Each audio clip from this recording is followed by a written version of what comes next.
मौके पर पहुंची पुलिस।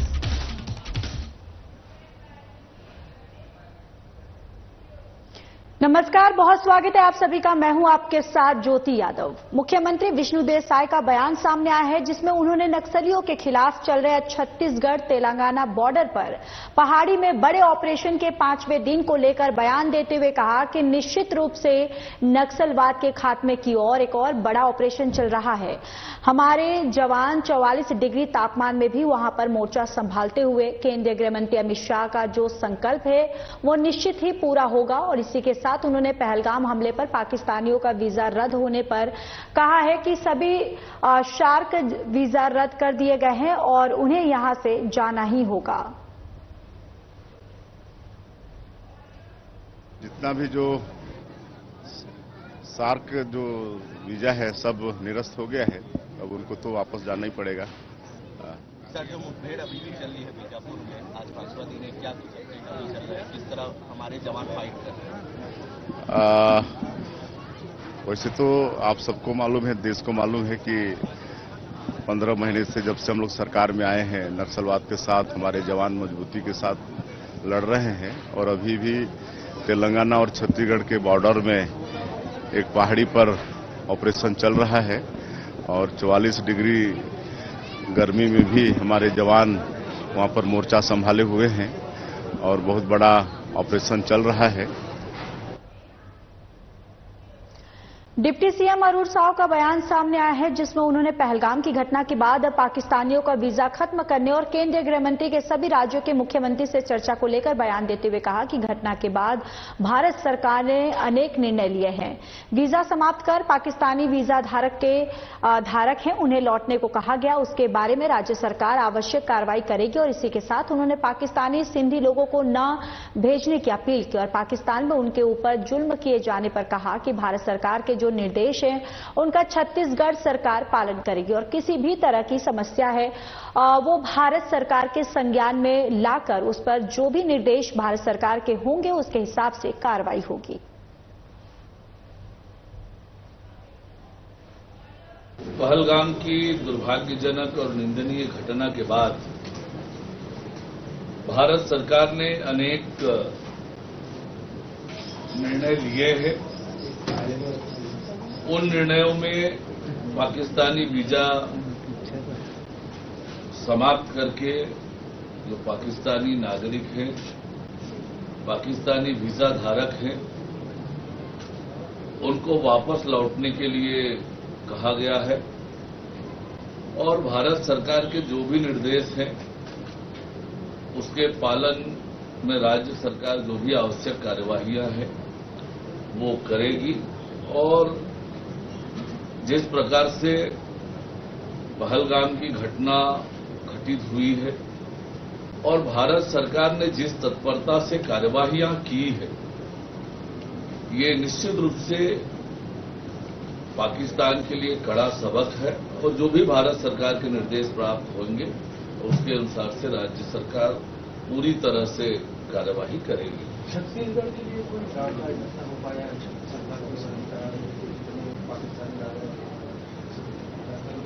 अधिक की जानकारी उपलब्ध है, पर जिस प्रकार से भारत सरकार ने निर्णय लिए हैं, भारत सरकार के निर्णयों का अक्षरशः पालन छत्तीसगढ़ सरकार करेगी।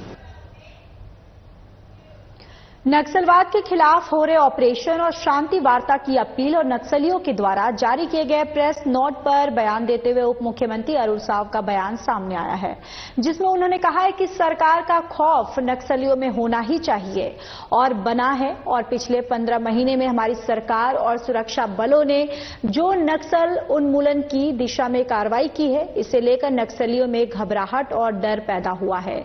अभी जो ऑपरेशन चल रहा है उसका लगातार 5वां दिन है। ऑपरेशन जिस तरह से हो रहा है उसे नक्सलियों में भय है। देखिए, जिस तत्परता से भारत सरकार ने कार्रवाई की है पहलगाम की घटना के बाद और अब जम्मू कश्मीर, पहलगाम सभी स्थानों की वातावरण सामान्य हुआ है, लोगों की दिनचर्या सामान्य हुई है, सामान्य दिनों की तरह बाजार खुलने लगे हैं और भारत सरकार की मुस्तैद कार्रवाई के कारण लोगों में किसी तरह से अब उस घटना के बाद ऐसी स्थिति नहीं है और इसलिए ये बताता है अमरनाथ की यात्रा के लिए लोगों में जो उत्साह है, जो रजिस्ट्रेशन अभी भी हो रहा है, पंजीयन हो रहा है, ये बताता है कि लोग भारत सरकार की व्यवस्थाओं से संतुष्ट हैं और वो अपने श्रद्धा से सुरक्षित रूप से अमरनाथ यात्रा की आकांक्षा है और भारत सरकार उसको पूरा करेगी। अनिश्चित रूप से सरकार का खौफ तो नक्सलियों में होना ही चाहिए और बना है। पिछले 15-16 महीनों में हमारी सरकार ने, हमारे सुरक्षा बलों ने जो नक्सल उन्मूलन की दिशा में कार्रवाई की है, इससे लेकर नक्सलियों में घबराहट और डर तो पैदा हुआ ही है और होना भी चाहिए। या तो वे विकास की मुख्य धारा से जुड़े या फिर सुरक्षा बलों को जो कार्रवाई करना है वो करेंगे। अभी जो ऑपरेशन चल रहा है उसका ऑपरेशन का लगातार 5वां दिन है और ऑपरेशन जिस प्रकार से हो रहा है जानकारी के अनुसार तो निश्चित रूप से नक्सलियों में भय है और भय होना भी चाहिए।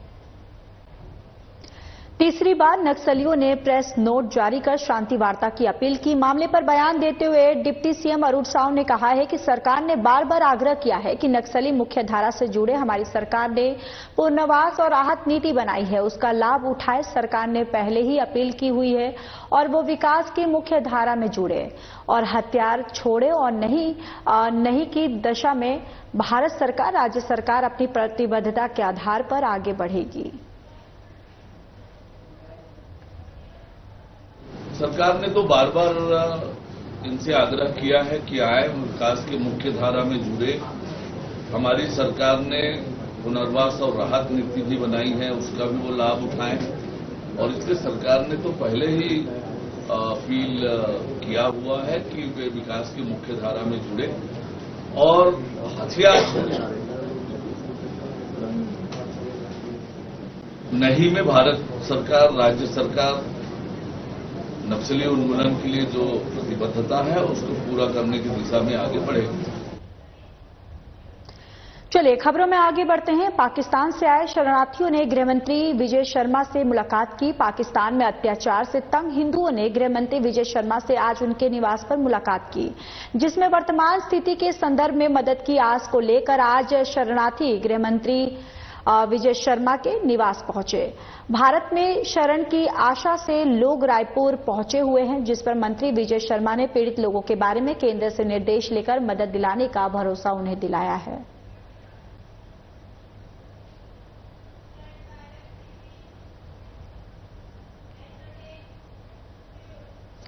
रायपुर पुलिस की बड़ी कार्रवाई सामने आई है, जिसमें 3,585 प्रकरणों में जब्त की गई अवैध शराब को आज नष्ट किया गया है। बताते चले कि 12,542 लीटर देशी शराब और 553 लीटर अंग्रेजी शराब और 88 लीटर महुआ शराब, 427 लीटर शराब जो है वो नष्ट किया गया है और 18,804 लीटर अवैध शराब पर आज बुलडोजर चलाया गया है।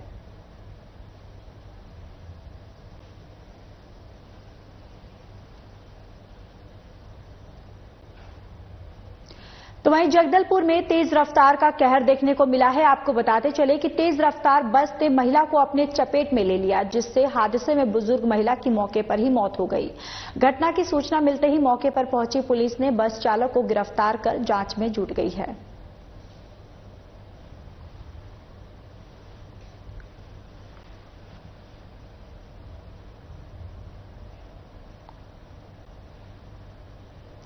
कबीरधाम जिले में मिल रही वाहन चोरी की सूचनाओं के बीच पुलिस ने सतर्कता, त्वरित कार्रवाई और आधुनिक तकनीकी विश्लेषण के बल पर एक अंतर्राज्यीय वाहन चोर गिरोह को बेनकाब कर दिया है। इस कार्रवाई में न केवल 4 आरोपियों की गिरफ्तारी हुई है, बल्कि चोरी की गई 2 हाइवा, 2 बाइक और 1 कार और 4 मोबाइल फोन भी जब्त किया गया है।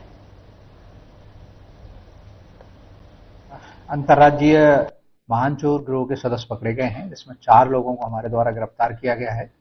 इनमें से 3 नूह जिला के रहने वाले हैं, हरियाणा के, और एक राजस्थान का रहने वाला है। ये लोग मेनली डंपर और बड़ी गाड़ियों को टारगेट करके चुराते हैं। तो इनकी मोडस ऑपरेंडी ये हुआ करती है, सबसे पहले ये रायपुर आते हैं, रायपुर में ठहरते हैं किसी लॉज में। इसके बाद जो ड्राइवर हैं, वो जो चोर भी हैं, वो ड्राइवरी भी करते हैं। इनके पास एक की भी मिली है जिसको मास्टर की टाइप की है, जिससे किसी भी डंपर का ताला तोड़ के ये ले जाते हैं। तो इससे कहीं से मोटरसाइकिल चुराते हैं, जैसे हमारे केस में इन्होंने मोटरसाइकिल सबसे पहले हमारे यहीं से लूटी थी और यहीं से उसी का डंपर लेके भाग गए। ऐसे ही ये अभी छाबड़ा जी का डंपर चुराया है इन्होंने बेमेतरा से, जिसको हमारे द्वारा यहाँ कवर्धाम पकड़ा गया है।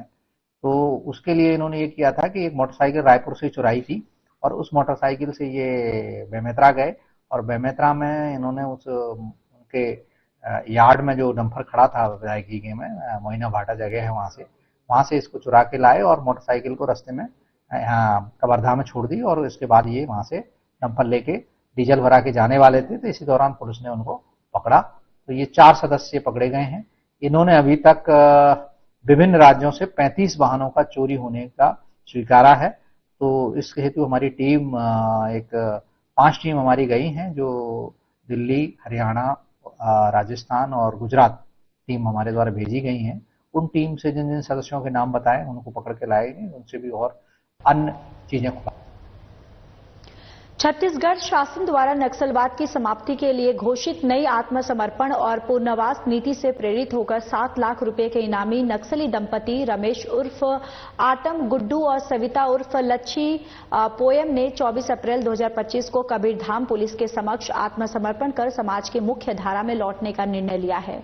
ये सफलता पुलिस महानिरीक्षक राजनांदगांव रेंज अभिषेक शांडियल के मार्गदर्शन और पुलिस अधीक्षक कबीरधाम धर्मेंद्र सिंह के नेतृत्व में चलाए जा रहे नक्सल उन्मूलन अभियान के अंतर्गत मिली है।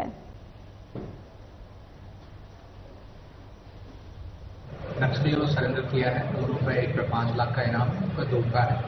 ये हमारे जीआरबी में काम करते थे ये लोग। और हमारे यहाँ एक एनकाउंटर हुआ था, अकोदा एनकाउंटर, इसमें रमेश नाम का व्यक्ति जो है उसको गोली लगी थी और उसी दौरान ये इलाज के वहां से गायब था। और आज इन्होंने शासन की नीतियों से प्रभावित होकर माननीय गृह मंत्री महोदय के द्वारा जो पुनर्वास नीति घोषित की गई है माननीय मुख्यमंत्री महोदय द्वारा, उनसे प्रभावित होकर इसने आत्मसमर्पण किया है। हमारे आईजी साहब श्री अभिषेक शांडिल जी का भी विशेष आशीर्वाद रहा है और हमारे जो नीचे के एडिशनल उन्होंने भी इसमें बड़ा प्रयास किया है, इसलिए ये मुख्यधारा से जोड़ा जाता है। कवर्धा में अभी ऑपरेशनली हमारे यहाँ कोई नक्सली नहीं है, लेकिन हमारे बॉर्डर जो बालाघाट से लगता है उस पर हमारे सूचनाएं मिलती रहती है कि कुछ नक्सलियों की आमद रवत है, तो इसलिए हम अपने एरिया में सतत निगाहें बनाएंगे। जम्मू कश्मीर के पहलगाम में लश्कर-ए-तैयबा के आतंकियों द्वारा 28 सनातनी हिंदू पर्यटकों की हत्या के विरोध में चारारामा नगर में 26 अप्रैल यानी कि कल शनिवार को पूर्ण बंद और विरोध रैली का आयोजन जो है वो होगा। और हिंदू जागरण मंच ने व्यापारियों से प्रतिष्ठान बंद रखने की भी अपील की है।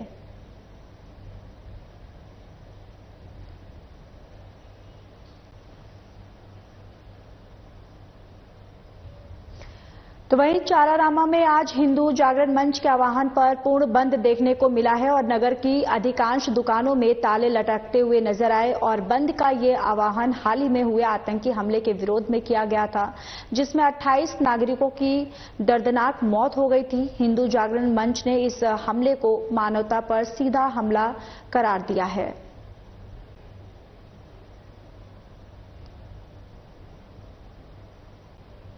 छत्तीसगढ़ के बीजापुर में तेलंगाना सीमा पर नक्सलियों के खिलाफ 4 दिनों में सबसे बड़ा ऑपरेशन चल रहा है और इस बीच नक्सलियों की प्रतिक्रिया सामने आई है, जिसमें उन्होंने पत्र जारी कर नक्सलियों ने बीजापुर तेलंगाना सीमा पर चल रहे अभियान को तत्काल रोकने की अपील की है। शांति वार्ता के लिए आगे आने की अपील करते हुए नक्सलियों के उत्तर पश्चिम बस्तर ब्यूरो के प्रभारी रुपेश ने प्रेस नोट जारी किया है और जिसमें उन्होंने बीजापुर तेलंगाना सीमा पर जारी बड़े सैन्य को तुरंत रोकने की अपील की है।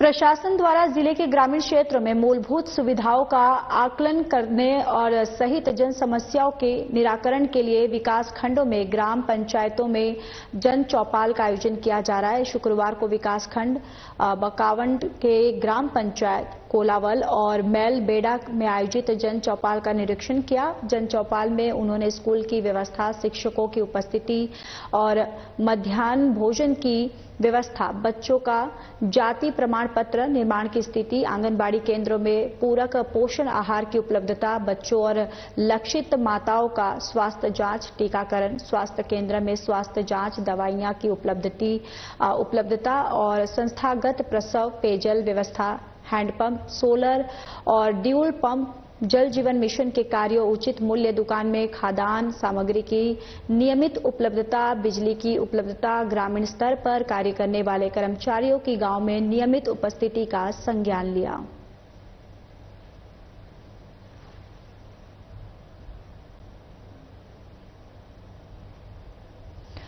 कलेक्टर हरीश एस द्वारा शनिवार को जिला कार्यालय के प्रेरणा सभाकक्ष में आकांक्षी जिला बस्तर और आकांक्षी विकास खंड तोकापाल कार्यक्रम की समीक्षा बैठक लिया गया है और उन्होंने आकांक्षी क्षेत्र में चिन्हांकित योजनाओं की समीक्षा करने के दौरान स्वास्थ्य विभाग के योजनाओं में एडीपी रिपोर्ट में एएनसी के लिए पंजीयन, गंभीर एनीमिया वाले गर्भवती महिलाओं का परीक्षण और उपचार की गतिविधि, गर्भवती महिलाओं का हीमोग्लोबिन टेस्ट और लिंगानुपात की स्थिति, टीकाकरण, टीबी का टेस्टिंग और उपचार, संस्थागत प्रसव, जन्म से कमजोर बच्चों के बेहतरी करने पर चर्चा करते हुए कलेक्टर ने कहा कि टीकाकरण के लिए छूटे हुए बच्चे और उनको लक्षित कर 100% टीकाकरण सुनिश्चित किया जाए।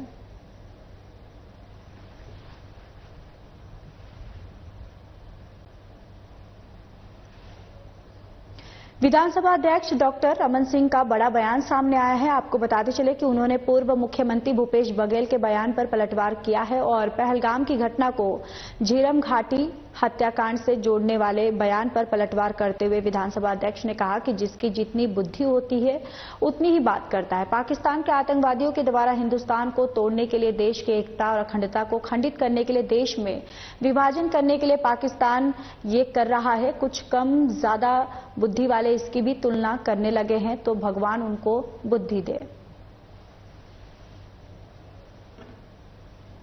का जो विषय भारतमाला प्रोजेक्ट का है और ये लंबे जांच की प्रक्रिया का हिस्सा है, जांच भी चल रहा है और जिस प्रकार जमीन के मामले में लंबी राशि करीब 50-60 करोड़ का अंतर मुआवजा में आ रहा है, इस विषय को लेकर काफी जांच हुई और उसी को आगे बढ़ाते हुए भारतमाला प्रोजेक्ट के इस पूरी प्रक्रिया में जांच की चल रही है। ईडब्ल्यू भी उसी में आगे बढ़ा है।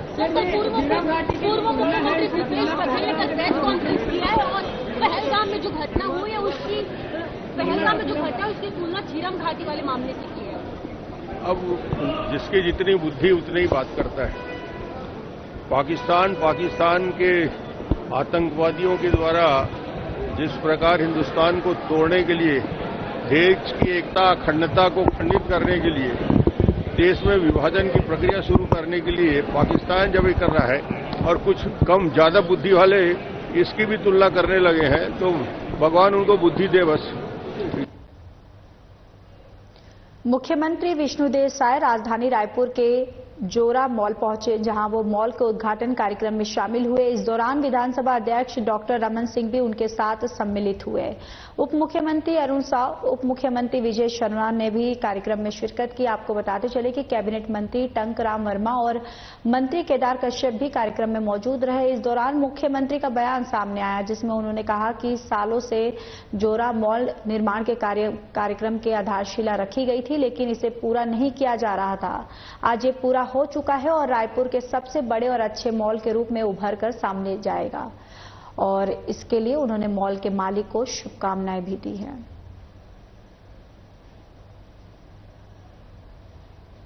आज जोरा मॉल का शुभारंभ किए हैं और ये शायद रायपुर का सबसे बड़ा मॉल है। तो इस अवसर पर सबसे पहले हम श्री विजय झावर जी को और उनके जो पार्टनर हैं उनको बहुत बहुत बधाई शुभकामना देते हैं। इस मॉल के शुभारंभ होने से रायपुर वासियों को विशेषकर और पूरे प्रदेश वासियों को एक छत के नीचे सारा सामान उपलब्ध होगा।